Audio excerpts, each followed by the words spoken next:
દોસ્તો નમસ્કાર। આજે ગ્રામ પંચાયતોની ચૂંટણી પૂરી થઈ છે। આજે રિઝલ્ટ આવી ચૂક્યા છે। મોટા ભાગે જોઈએ તો નવ યુવાન આજે ચૂંટાઈને આવ્યા છે। નવી વિચારધારા આજે ચૂંટાઈને આવી છે। દરેક ગામના યુવાનોને કંઈક નવું વિચારવાની એક નવી દિશા મળી છે। તો દોસ્તો, કોઈક યુવાન આરોગ્ય ખાતે જાય છે। આજે છોટાઉદેપુરમાં યુવાનો બોલતા થયા છે। કોઈક આરોગ્ય કેન્દ્રમાં જઈને વિઝિટ લે છે। કોઈક વળી નાળું તૂટ્યું હોય ત્યાં અવાજ ઉઠાવે છે। કોઈક નકલી કચેરી પકડાય ત્યારે પણ અવાજ ઉઠાવે છે। અમારા છોટાઉદેપુર જિલ્લાના 9 યુવાનો આજે બોલતા થયા છે। યુવાનો સરપંચ થયા છે।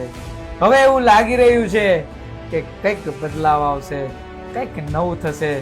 છોટાઉદેપુરના યુવાનો જાગી ગયા છે। તો દોસ્તો, જે કઈ પંચાયતોમાં જે યુવાનો ચૂંટાઈને આવ્યા છે, જે કંઈક નવું વિચારવા જઈ રહ્યા છે, જે વડીલો પણ જે ચૂંટાઈને આવ્યા છે, કંઈક નવું કરવા જઈ રહ્યા છે, એમને કોંગ્રેચ્યુલેશન। એવા ગામ ઊભા કરજો કે છોટાઉદેપુરમાં કોઈ દિવસ આવું કંઈક કામ થયું નહીં હોય।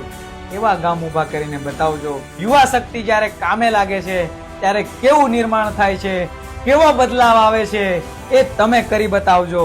આવી જ કંઈક આશા છોટાઉદેપુરના દરેક ગામમાં સૌ લોકોને છે। તો દોસ્તો, આપણે અગાઉ વિડીયોમાં બતાવેલ ગામો, જે સીસીટીવી કેમેરા, રોડ રસ્તા, પંચાયતનો વિકાસ, આ બધા વિકાસ જે જોયા, એવા ગામ નિર્માણ કરો, એવા ગામ, એવું ઉદાહરણ ઊભું કરો।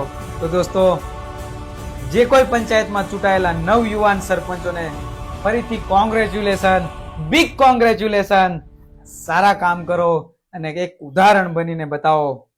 ધન્યવાદ।